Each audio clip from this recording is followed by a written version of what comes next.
We are the origin of a new era. You know the exact feeling. It's a Friday afternoon, right? Oh, yeah.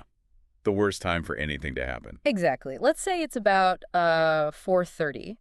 You are sitting at your desk. The office is, it's quieting down. You are already mentally planning your weekend. We've practically got 1 foot out the door. Right. And suddenly, ping, it is a direct message from your boss. They need crucial insights for a massive strategy meeting on Monday morning, and they need it like right now. Yep, panic mode. Total panic. So you look at what you have been given to work with, and your stomach just completely drops. Because it is literally never just one clean file. Never. I mean, it's a mountain of messy, unstructured data. We are talking about local Excel files scattered across some shared drive, right? Plus a massive export from your company's CRM database, a folder full of random text files from a vendor, maybe even some weird JSON files from the web team. Just an absolute nightmare of formats. It really is. So you take a deep breath, you open up Excel, you try to just, paste the data in to get a baseline look at it, and immediately That little screen freezes. that little hourglass icon or the spinning wheel of death appears. You hear your computer's fan spin up like a jet engine. Trying to take off from your desk, yeah. Right. And the panic completely sets in. Your computer is locked up. Your weekend is, well, it's fading away. And you are officially drowning in information overload. It's awful. It is. Welcome to this special Cortex Lab deep dive. We are talking directly to you today, the learner, right? The professional who just wants a shortcut to making smart decisions without wanting to, pull your hair out. Yeah, and I mean, that Friday afternoon scenario is, it's universally terrifying. But it is also kind of a rite of passage in the modern workplace, Yeah, everybody goes through it. Right. And the frustration you feel in that moment, it isn't because you lack analytical skills. I think that's important to say. The problem is the tool you were trying to use to make sense of a reality that has completely outgrown it. Like using the wrong tool for the job. Exactly. You were essentially trying to build a modern skyscraper using a plastic toy hammer. A plastic toy hammer. I love that. And that's our entire mission for this deep dive.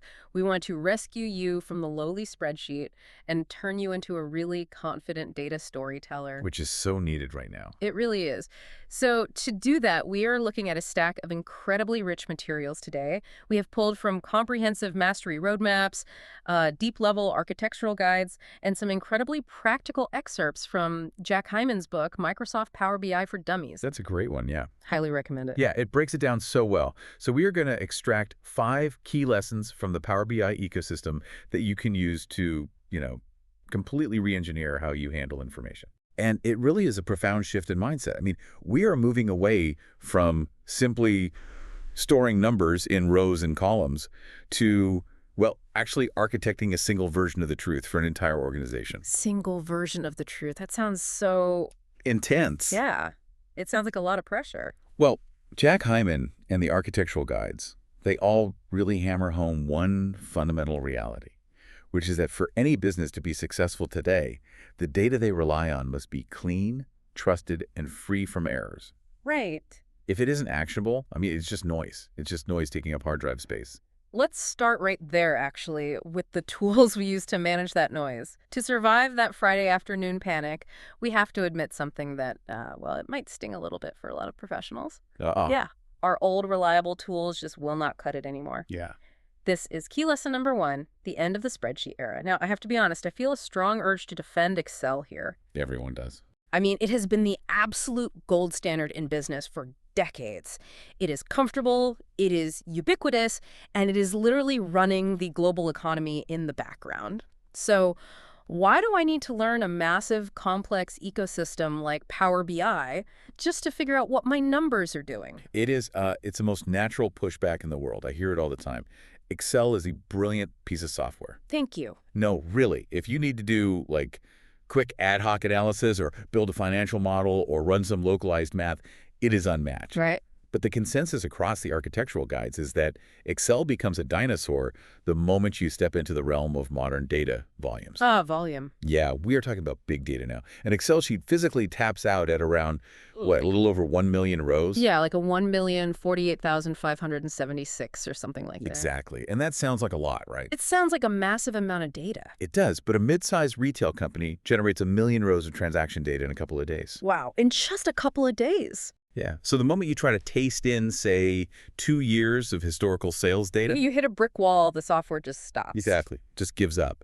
Power BI, however, is purpose-built for big data. It uses a highly compressed columnar database engine in the background. Good means what? It Exactly. means it can ingest, hold, and process tens of millions, even hundreds of millions of records on a standard laptop without even breaking a sweat. Just a normal off-the-shelf laptop. Yep. No supercomputer required. Yeah. But volume is really only half the battle here. The real limitation of the spreadsheet is variety, Variety in terms of like where the data lives. where it lives and how it is shaped. Okay. Think about the Friday afternoon scenario you described earlier. You didn't just have one type of data. Right. I had spreadsheets, texts, JSON files. Exactly. The guides categorize data into 3 distinct buckets, and understanding these is really crucial. First, you have structured data. Okay. Structure. This is your classic tabular format. Think of a traditional SQL database or a beautifully formatted spreadsheet. It has a formal specification, clear columns, and predictable data types. Like a column that just says date and every entry is actually a date? Yes, that's the dream scenario, the data that behaves itself and follows the rules. Which never happens in real life. Right, it's rarely the whole picture. So then you have unstructured data. This is the messy Wild West of information. Which is what? Photos, videos, audio recordings, plain text files, emails, PDF reports. Oh, wow. Yeah. There's no consistent internal structure that a machine can easily read as rows and columns. So if I have a folder of customer complaints in Word documents, that's unstructured. Exactly. Yeah. And finally, you have semi-structured data. This kind of sits in the middle. It isn't a standard relational database, but it has some organizational tags or hierarchies to it. Like what? JSON files from a web application, XML files or NoSQL databases fall into this category. Okay, so if my boss wants an analysis that combines our historical sales, which is structured, with the sentiment of customer reviews from text files, which is unstructured, and web traffic patterns from JSON files, Excel doesn't even know where to begin bridging those worlds. It has no mechanism for it. Yeah. None at all. But Power BI is designed to act as a universal translator. A universal translator. Yeah, it can connect to over 100 different data source types simultaneously. Wait, simultaneously? Yes, you can point it at an Oracle database, a folder on your desktop, a MailChimp API, and an Azure Data Lake, and pull all of that disparate data under one single umbrella. Okay, I am really starting to see the appeal here. Instead of opening 10 different programs and trying to, like, mentally correlate a spike in web traffic with a spike in sales, I am doing it in one place. And you were doing it visually. Visually. Yes, the texts emphasize a concept called visual data discovery, Yeah. because staring at raw text files or scrolling through millions of rows to find a trend is, well, it's a fool's errand. Right, your eyes would glaze over in about 5 minutes. Exactly. Human brains aren't wired to read millions of data points. We are wired to recognize patterns. Power BI's primary interface is designed to reveal those patterns instantly. You know, Hyman's book has a great line about this. It mentions that a picture is worth 1,000 words, but in this context, a picture is worth 1,000,000 rows of data. Oh, that's a perfect way to phrase it. Right. If you are looking at a spreadsheet and sales drop by 20% on a Tuesday, you have to hunt for that specific numeric change in this sea of numbers. But if you are looking at an interactive line chart, you literally see a cliff. You see the anomaly immediately. You see the cliff, you click on the cliff, and the entire system filters to show you exactly what caused it. Wow. That is the difference between reporting data and discovering insights. Which perfectly transitions into how we actually build this system. I mean, we know we need a better tool, and we know we need to handle different data types, but how do we actually make sense of the mess? We need a methodology. Exactly. We need a recipe. And the architectural guides lean heavily on an analogy that makes this incredibly approachable. They compare the entire business intelligence process to baking a professional cake for a massive party. It is a surprisingly robust analogy, honestly, because it maps perfectly to the discipline required in data engineering. Really?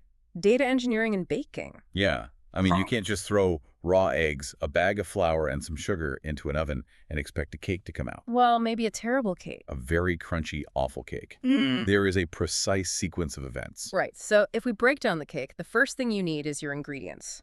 This is the gathering and cleaning of your raw data.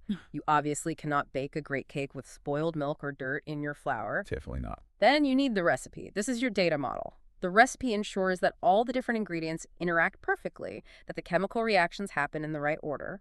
And finally, you have the frosting and the presentation. That is the visualization layer. It is what makes the final product appealing and digestible for the executives at the party. And that framework brings us to key lesson number 2. Yeah. The centrality of preparation. Preparation. If we focus on the ingredients phase of that analogy, this is where the vast majority of data projects either succeed or completely fail. Really, it's that make or break. Oh, absolutely. In the Power BI universe, there is a formal 5-step data lifecycle. Prepare, model, visualize, analyze, and manage. And what is so striking in the literature is how aggressively they emphasize that first step. Prepare. It's funny because when you open a tool with BI or visuals in the name, the human instinct is to jump straight to the frosting. Everyone wants to do the frosting first. You want to start dragging and dropping pie charts and making things look cool, but the guides treat skipping preparation like a cardinal sin. Because it is. It really is. It is the most tedious, unglamorous stage of the entire process, but it is the foundation of reality. Foundation of reality. Yeah, the texts use very strong language here, warning that insufficient data preparation leads directly to faulty business decisions that can have a catastrophic impact on an organization. Okay, let's play that out. What does a catastrophic impact actually look like in this context? Let's say you skip the prep work. You pull in 2 tables of sales data from different regional offices, and you just start building visuals. Skipping right to the frosting. Exactly. Yeah. Your beautiful interactive dashboard shows that your company made $10 million this quarter. The executives are thrilled. They approve massive new budgets. They hand out bonuses. Everyone is popping champagne. Right. But because you didn't prepare the data, you didn't realize that both regional offices had accidentally recorded the exact same major enterprise deal. Oh, no. You didn't remove the duplicate. The company actually only made $5 million.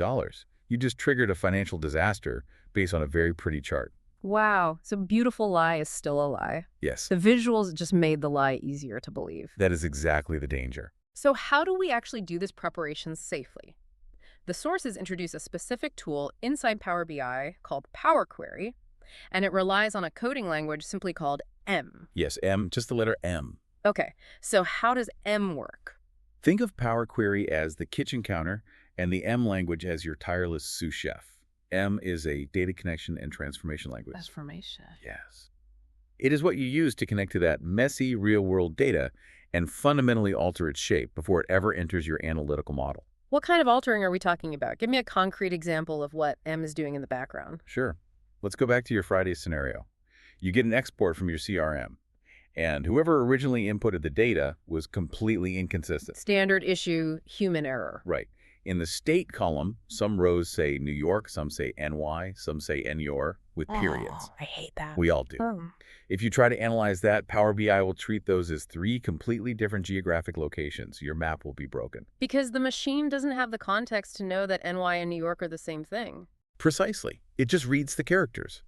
So in Power Query, you use the M language to write transformation step, Like a rule. like a rule.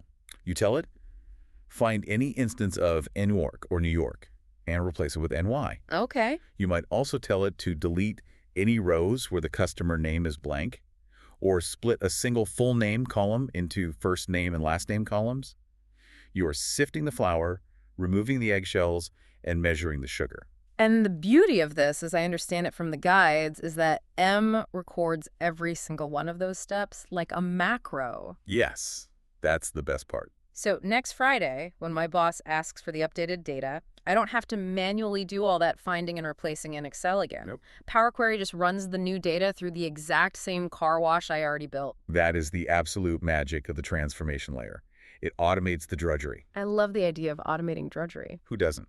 Once the ingredients are prepped and standardized, you move through the rest of the data lifecycle. Right, the other 4 steps. Right. Step 2 is model, which is creating the mathematical relationships between your clean tables. Step 3 is visualize. turning those numbers into interactive graphics. Step 4 is analyze, where the human brain look at the visuals to discover the anomalies and decide on a strategy. Human element. Yes.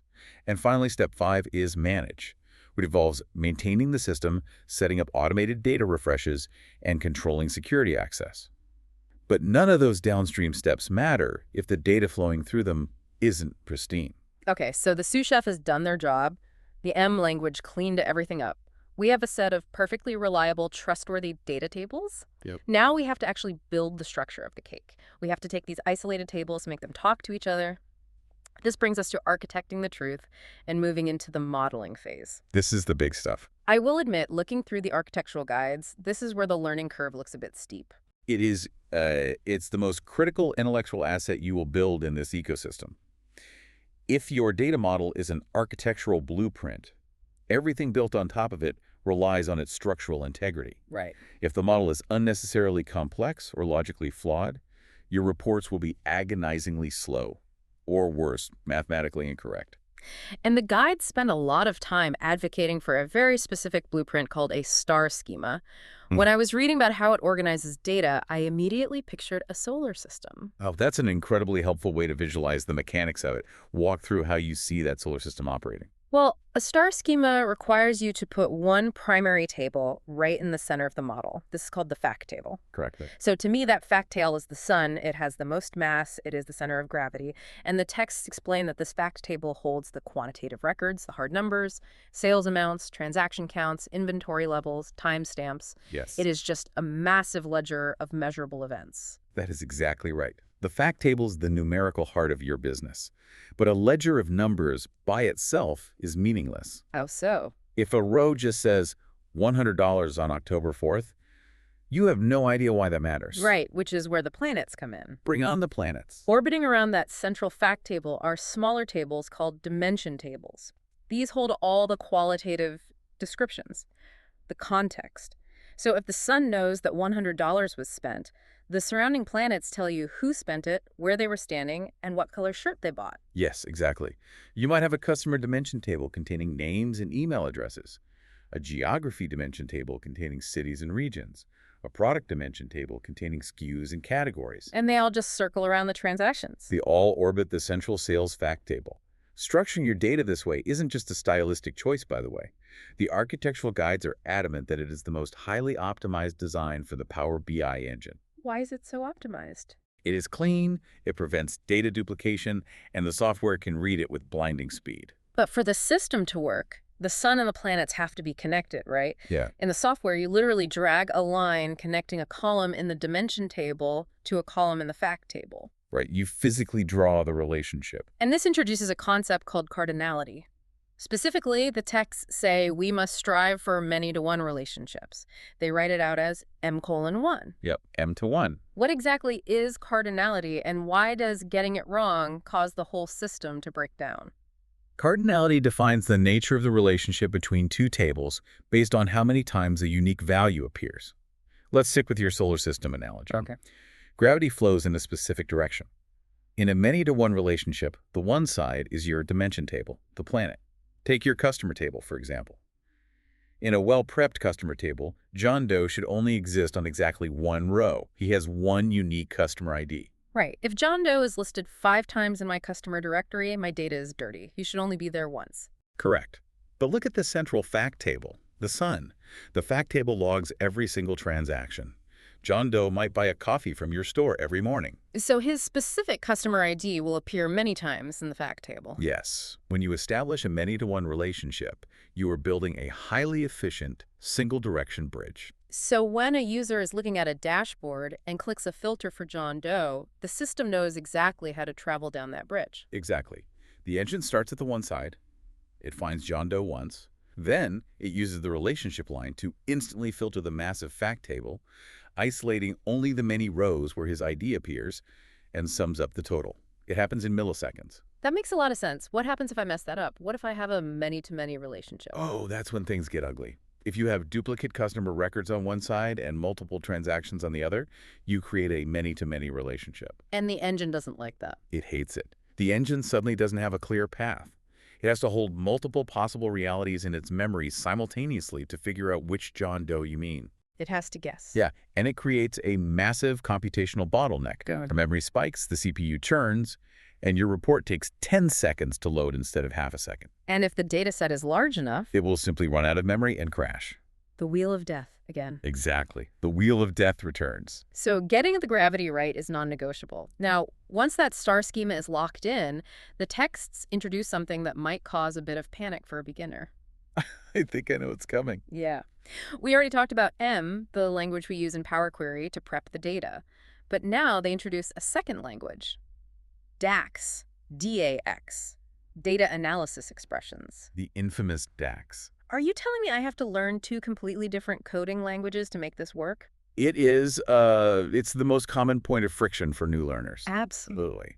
But it helps to separate them by when they happen in the process. Okay, clarify that for me. Yeah. As we established, M is the sous chef. It happens in the kitchen during data ingestion to clean the ingredients before they are loaded into your star schema. DAX happens after the data is already sitting nicely in your model. So M is kitchen prep. What is DAX? DAX is the analytical horsepower. It is the sophisticated mathematics you apply to the baked cake. You use DAX when you need to calculate complex business logic that standard sum or average buttons just can't handle. Give me an example of what DAX can do that standard math can't. Sure.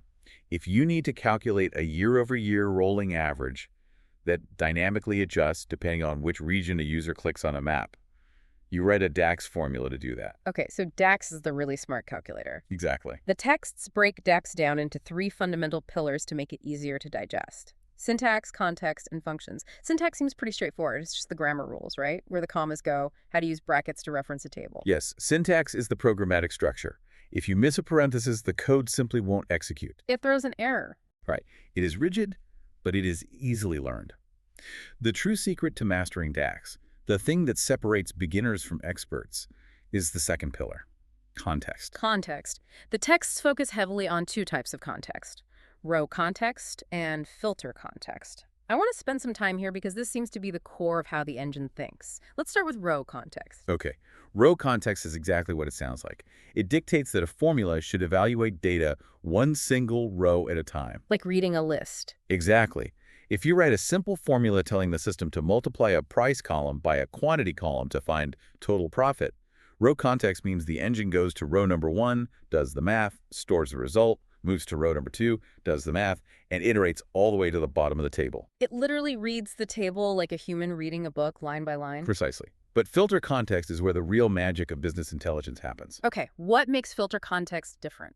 Filter context is dynamic. It is the invisible force that changes the math based on how the user is interacting with the report. Give me a scenario of how filter context changes the calculation on the fly. Let's say you write a DAX formula to calculate total sales.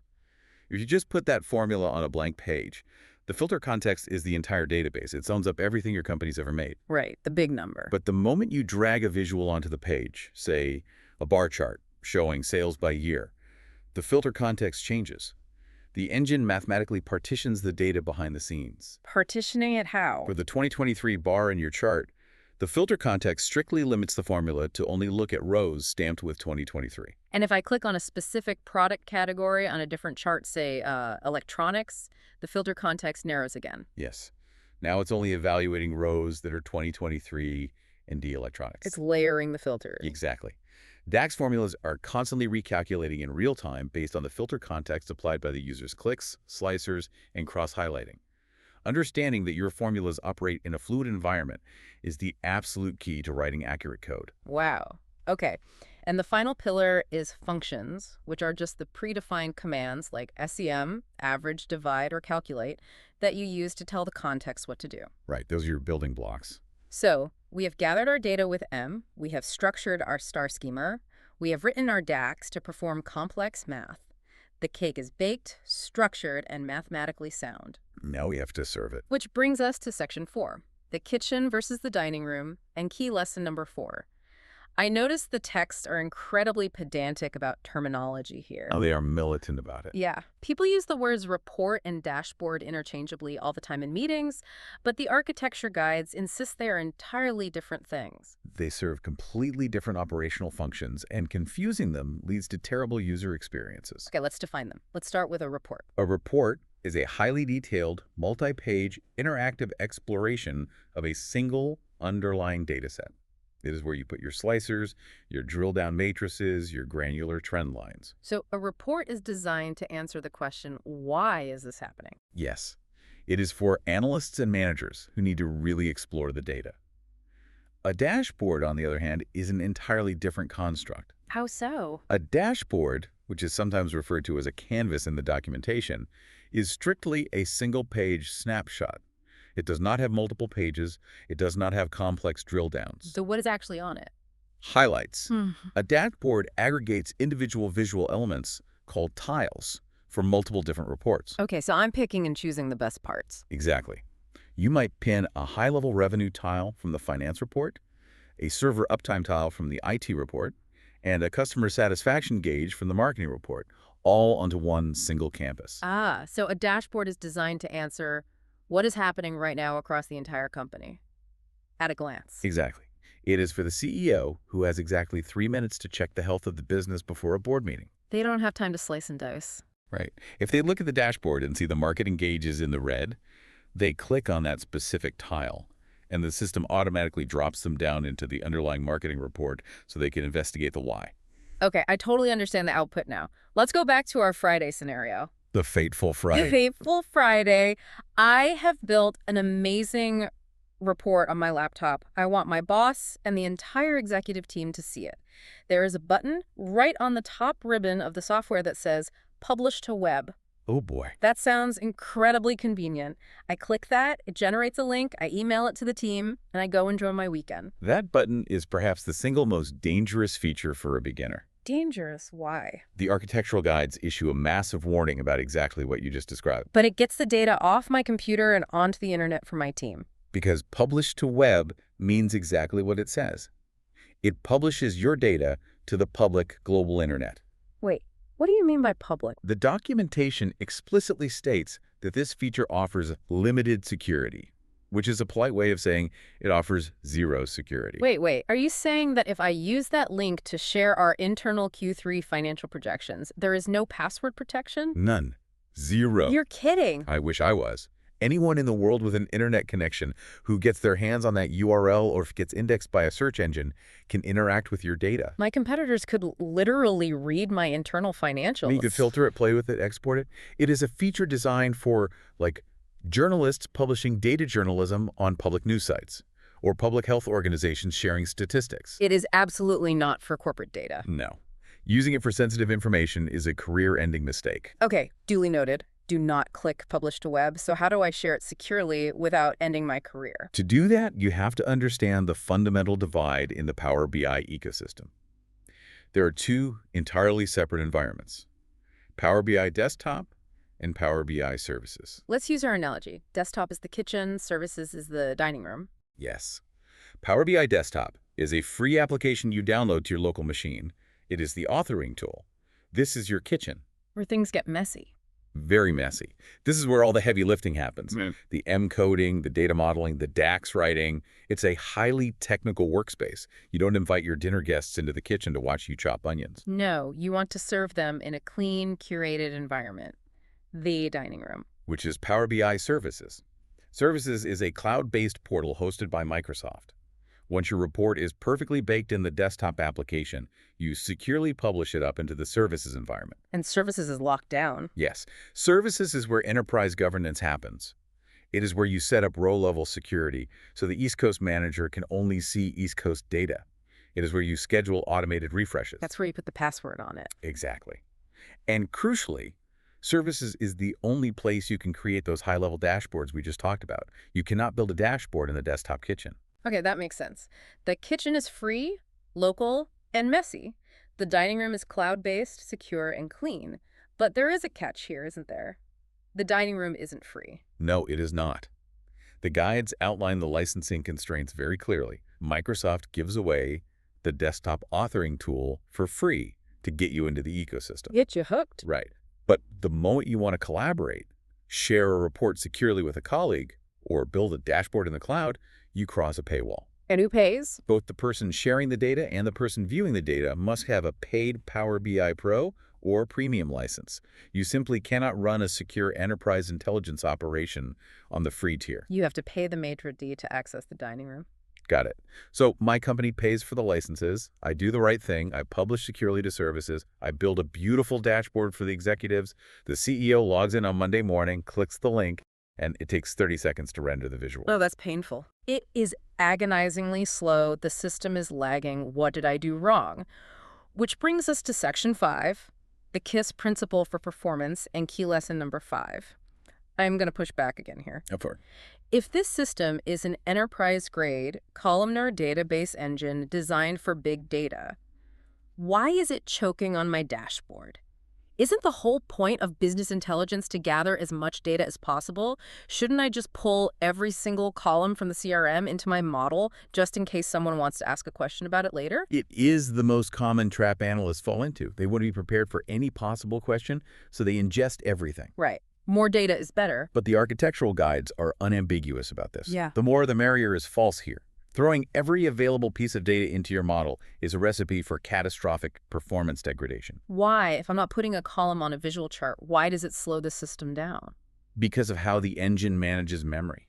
Power BI loads the entire data model into RAM for fast querying.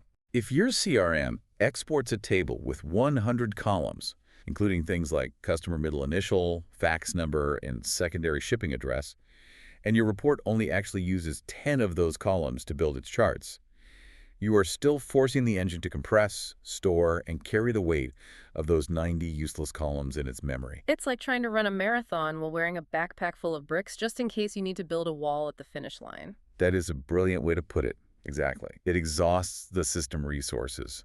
To fix this, you have to apply the KISS principle. Keep it simple. How do we actually execute that practically? It requires absolute ruthlessness during the preparation phase. When you are in Power Query, using your M language, you must aggressively prune the data. You explicitly delete any row or column that does not serve a specific analytical purpose in your final output. You just chop it out. You lighten the load before the data ever reaches the star schema. Okay, so carrying too much useless data causes lag. What else causes it? The texts point fingers directly at how people rate their DAX formulas. Yes, DAX can be the culprit. DAX is incredibly powerful, but it can be highly inefficient if you don't understand how the engine executes the math. Because it's doing it row by row sometimes. Right. Certain DAX functions force the system to perform exhaustive row-by-row scans that devour processing power. The guides specifically warn against relying heavily on functions like search, infer, contains, and intersect. Break down why an infer function is so taxing on the system. It seems like a standard safety net in Excel. In Excel, on a small data set, it is fine. But imagine a fact table with 20 million rows. Okay. If you rep a calculation in an infer function, you are essentially commanding the engine to attempt the math, check the result for an error, handle the error state, and then output the result. Yeah. For every single one of those 20 million rows individually. Oh, wow. Yeah. It is computationally exhausting.